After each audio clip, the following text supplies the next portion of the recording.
56, vamos a hablar ahora de información internacional. Ya estamos en compañía de la periodista y subeditora del área internacional de CNN Chile, Isel Guerra. Isel, bienvenida, ¿cómo has estado? Vamos a comenzar este comentario en Medio Oriente, los nuevos ataques. Yo sé que hay actualización, pero para partir el comentario quisiera preguntarte, ¿qué ha dicho el presidente de Estados Unidos en torno a quién asumiría el liderazgo de Irán luego de la muerte del asesinato del ayatolá? ¿Cómo estás, ¿Qué tal? José? Sí, lo que ha señalado Donald Trump en estos últimos minutos en una entrevista con Axios, este medio estadounidense, es que debería ser él quien participe en el eventual nombramiento de quién va a ser el futuro líder supremo de Irán. Son declaraciones que se han dado a conocer hace algunos momentos atrás y donde señala precisamente Trump que él debe participar en el nombramiento del próximo líder iraní, descartando incluso la posibilidad de que Mojtaba Khamenei pueda suceder a su padre. Recordemos que él es uno de los nombres que ha sonado en estos últimos 2 días como favorito. Se entiende, al menos según conocen algunos medios por estas horas, que podría eventualmente ser el próximo líder de Irán. Trump señalaba, están perdiendo el tiempo, el hijo de Khamenei es un peso ligero, tengo que participar en el nombramiento como Condesi en Venezuela, señalaba Donald Trump en estas declaraciones que ha entregado al medio Axios, señalando que él no va a aceptar un sucesor que continúe con las políticas del ex líder supremo de Irán. El hijo de Khamenei me resulta inaceptable, señalaba Trump en estas declaraciones que se han dado a conocer en esta 6ª jornada de ataques que hemos visto en la región allá en Medio Oriente, con advertencias que ha entregado Israel a sus habitantes en Tel Aviv, también en Jerusalén, durante esta jornada respecto de sirenas antiaéreas que han estado sonando durante este día. Por su parte, también Israel ha lanzado ataques durante esta jornada en Líbano, por ejemplo, más allá de Beirut, incluso en Trípoli. Se reportan bombardeos y explosiones en estas últimas horas. Esto es lo más al norte que ha lanzado ataques Israel en medio de esta escalada y de este conflicto. Pero también en Teherán, en Irán precisamente, es donde durante esta jornada también se han registrado diversas explosiones. CNN, un equipo de CNN, se ha convertido en el primer canal estadounidense en llegar e ingresar precisamente hasta esta nación. Fred Pleitgen, quien durante esta jornada lograba cruzar la frontera tras una autorización del régimen iraní, entrega su reporte precisamente en medio de lo que ha sido esta escalada y este conflicto que ya cumple 6 días. We just crossed the border and are now inside of Iran. The Iranian government has granted us a visa to come here and to report from the Islamic Republic of Iran.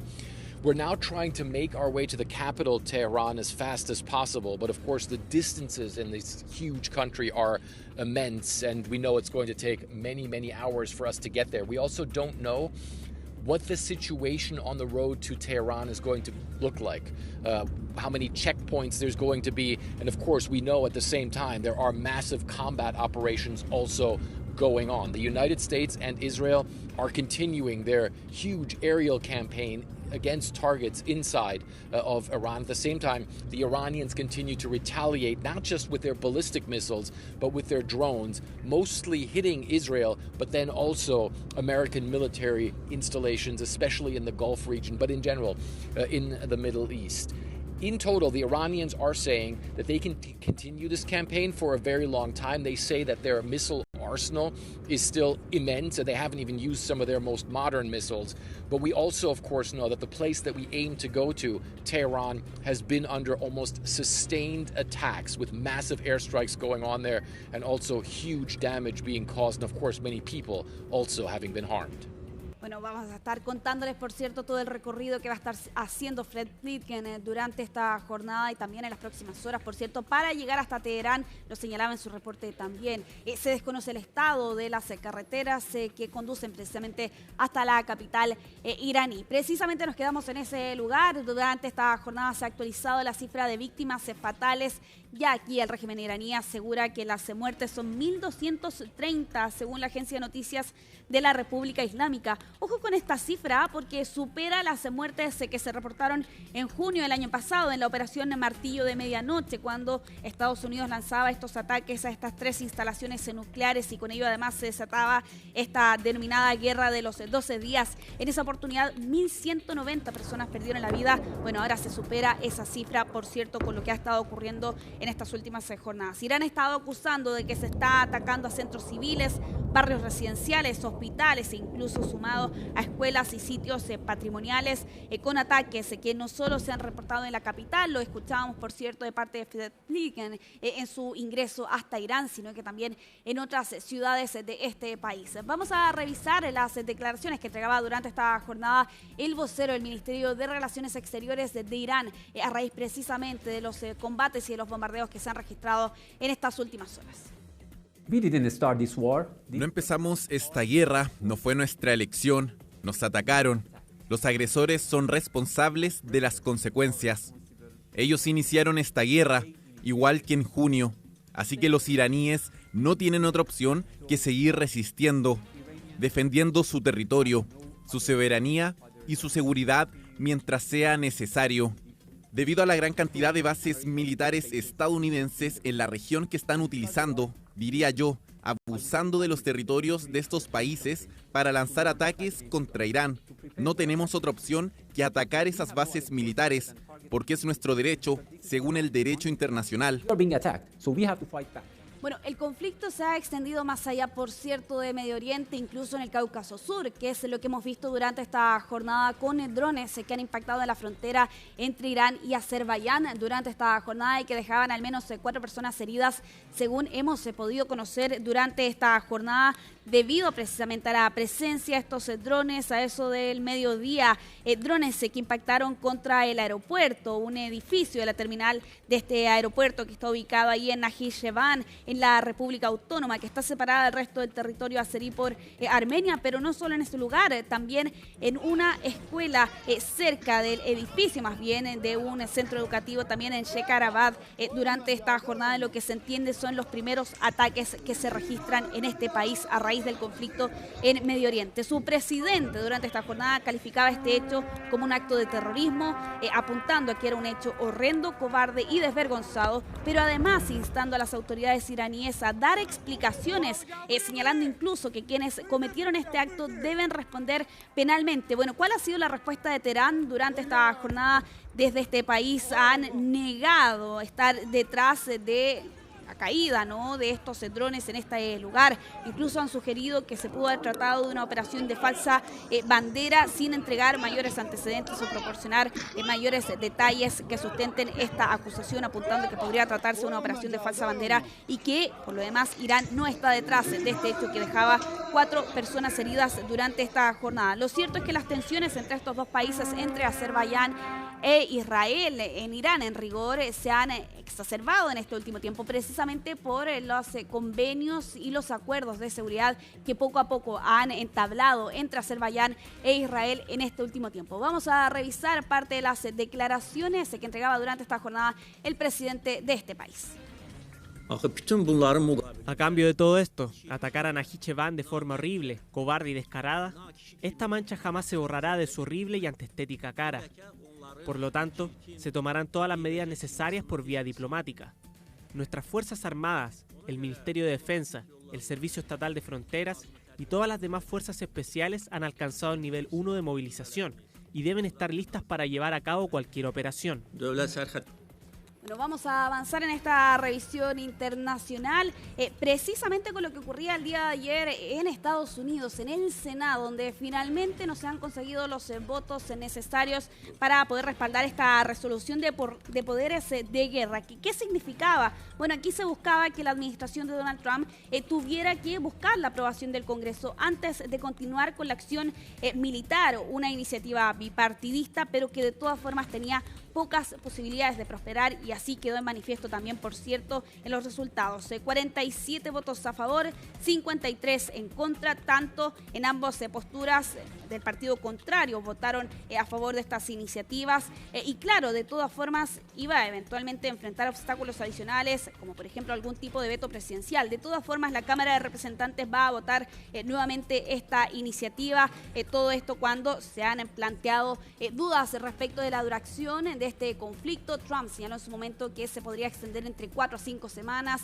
Pete Hegseth señalaba, el secretario de Defensa de Estados Unidos, que en rigor ese periodo podría ser de 8 semanas. Bueno, precisamente en este lugar, el día de ayer en paralelo se registraba una manifestación de un veterano de la Marina de Guerra en Estados Unidos que protestó precisamente en contra de este conflicto, señalando: nadie quiere luchar por Israel. Este veterano de la Marina logró colarse precisamente cuando se estaba discutiendo en un subcomité respecto del conflicto, y es allí donde precisamente ocurría esta acción con la policía que buscaba detenerlo y sacarlo de este salón, que además se registró una fractura en uno de sus brazos. Bueno, este marín ha sido identificado como Brian McGuinness y es precisamente quien protagonizaba este hecho el día de ayer en medio de la discusión que se estaba llevando a cabo, por cierto, en el Senado. Bueno, él en este subcomité de servicios armados, también en la Cámara Alta de Estados Unidos, entregaba su rechazo precisamente a lo que ha sido la acción de Estados Unidos durante estas últimas 6 jornadas en medio de este conflicto. Nos quedamos en Estados Unidos también relacionado con la guerra, y ojo con esta propaganda que ha publicado la Casa Blanca en estas últimas horas y que ha utilizado nada más y nada menos que un videojuego. Estamos hablando de Call of Duty, precisamente en un montaje que ha recibido muchísimas críticas, una mezcla de las imágenes del juego también con clips de ataques que hemos visto de parte de Estados Unidos, y que era titulado Cortesía de Rojo, Blanco y Azul. Ya tiene más de 30 millones de visitas, pero también tiene diversas reacciones, asombro y disgusto, por cierto, también con lo que ha estado ocurriendo allá en Medio Oriente, y claro, lo que algunos califican evidentemente es la banalización del conflicto, utilizando un videojuego para hacer una propaganda de guerra. Vamos a estar actualizando esta información, por cierto, de lo que está ocurriendo en Medio Oriente, así como también en otras naciones que se han visto involucradas debido al conflicto, pero vamos a avanzar en esta revisión internacional.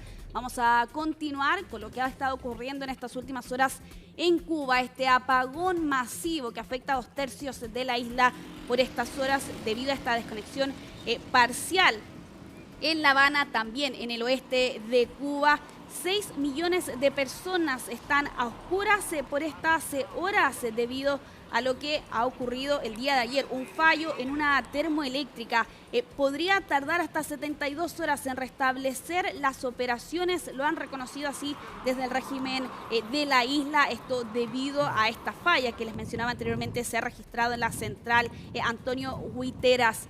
Es un restablecimiento paulatino, así lo han advertido las autoridades, teniendo en cuenta que hasta esta hora en La Habana 45.000 personas han logrado volver a tener electricidad en esta ciudad, pero ojo, esto es el 5,7% de los casi 800.000 habitantes de esta zona de Cuba. Lo cierto también es que este país ha estado arrastrando una crisis energética en los últimos años, y que además en estas últimas semanas se ha visto agravado también por esta amenaza de Estados Unidos de que algún país que le pueda suministrar petróleo va a enfrentar eventualmente sanciones de parte de la nación norteamericana. Sin el crudo de Venezuela, evidentemente Cuba queda a oscuras literalmente, y que es precisamente la imagen que vemos ahí en pantalla. Ojo que de todas formas en la isla diariamente se reportan que los habitantes de Cuba están aproximadamente unas 20 horas sin electricidad, pero claro, ahora estamos hablando directamente de un apagón que se ha estado extendiendo en estas últimas horas con una renovación paulatina, señalan aquí las autoridades del régimen. Habrá que ver finalmente cuántos días se va a mantener también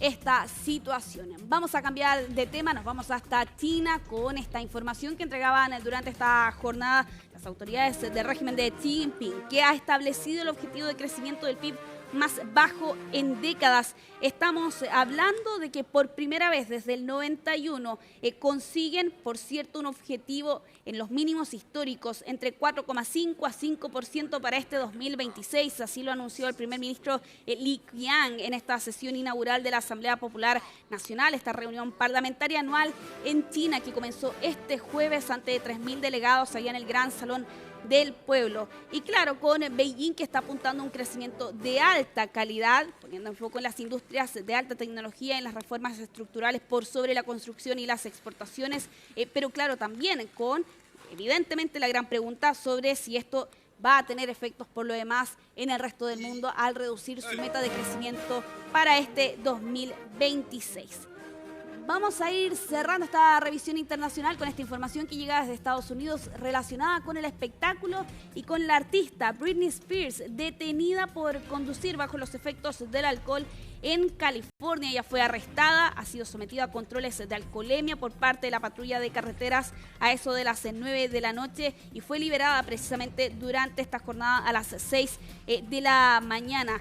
Su círculo cercano, particularmente su representante, ha señalado lo siguiente: esperamos que sea un primer paso hacia un cambio muy necesario. Evidentemente, José, se le complica la vida a Britney Spears, esta cantante de 44 años, tras ser detenida el día de ayer por la noche en el condado de Ventura, al noroeste de Los Ángeles, por conducir bajo los efectos del alcohol. Claro, y que de tanto en tanto hace noticias que se alejan, al menos hasta ahora, de su origen en la escena pública, que es su carrera musical. Ella tiene 44 años, es una persona muy joven, podría estar viviendo todavía los mejores años de su carrera artística. Sin embargo, ya hace bastante tiempo no conocemos un lanzamiento musical, sino este tipo de noticias. Fue arrestada el día de ayer, en la noche, como tú decías, dejada en libertad el día de hoy y debe comparecer ante la justicia el próximo 4 de mayo por este tema. Pero ha estado en la palestra, lo conversamos el otro día, si mal no recuerdo contigo, Isel, por la venta o la intención de vender sus derechos musicales a propósito de su situación económica. Y durante las últimas horas también se dio a conocer otro titular que la tiene como protagonista. Obtiene una orden de alejamiento permanente contra una denuncia que ella había presentado de un acosador que la hostigaba, según ella, desde el año 2013. Y ahora esta noticia por conducir en estado de ebriedad claramente viene a empañar lo que podría ser un tremendo futuro artístico. Es muy joven, insisto en ese punto. De todas formas, 44 años, que ha tenido una racha complicada en estos últimos años. Ella estuvo bajo la tutela de su padre por 13 años, ¿no? Se liberó de eso sin ir más lejos hace algún tiempo atrás, pero de todas formas sigue envuelta en diferentes polémicas y ahora directamente con una acción que tendrá que enfrentar a la justicia, ¿no? Evidentemente, por la conducción bajo los efectos del alcohol. ¿Y te acuerdas, Isel, cuando se hablaba de la tutela legal que tenía su padre? Se generó todo un movimiento a nivel mundial, a las redes sociales hicieron mucho de aquello, que hablaban del Free Britney a propósito de lo que vivió con su padre, y muchas personas en ese minuto, cuando se levanta esa tutela, pusieron en esa instancia o en ese proceso, en esa decisión,